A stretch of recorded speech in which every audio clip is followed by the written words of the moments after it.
Calum Butcher is a player who plays the game on the edge.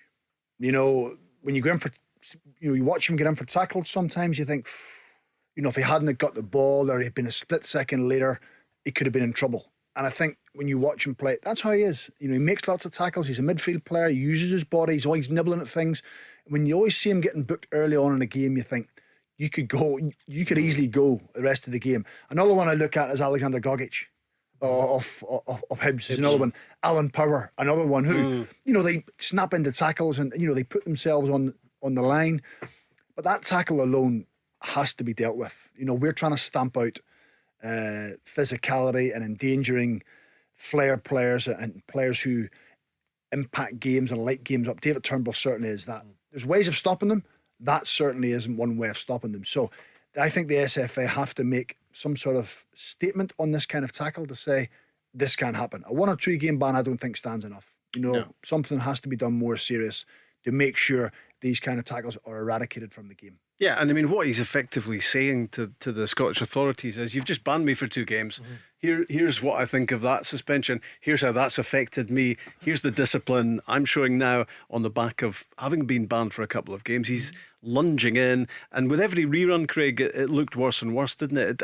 And had David Turnbull's foot not moved, he was in big bother. Yeah, well, I think for David Turnbull, obviously having his foot not stuck to the ground obviously saves him. The excessive force also, if there's any force there, that is a leg breaking challenge over the ball. And more importantly, Rob, as you touch on, he's just come back from suspension. He's just come on off the bench, and once again he's let his teammates down. He's let his coach down. He's let the club down. But he's also having a laugh at the authorities, isn't he? Well, they'll be having a laugh when they go through this procedure protocol in terms of what suspensions may come, and at some stage they will set an example.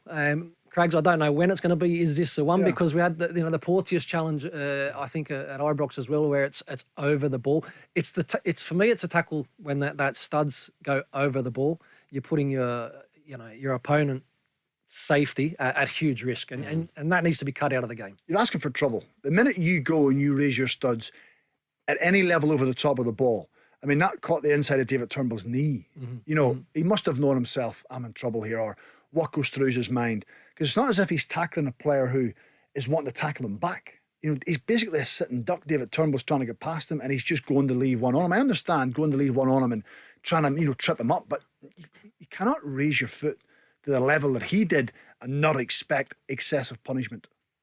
There'll be people listening who will be saying, "Oh, this is rich coming from Craig Moore and Stephen Craig." Yeah. And I was going to touch on that. They put in a few fair old tackles over the years, but of course things have changed. The rules have changed.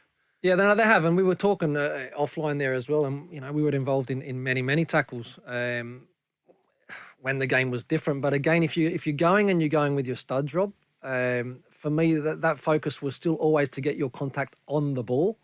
It was allowed back in those days, but nowadays it's completely not allowed, and I totally get that because again player welfare, safety is the most important thing. But the naughty challenges are the ones that where people can go over the ball because they break legs and can end careers. Let's be honest.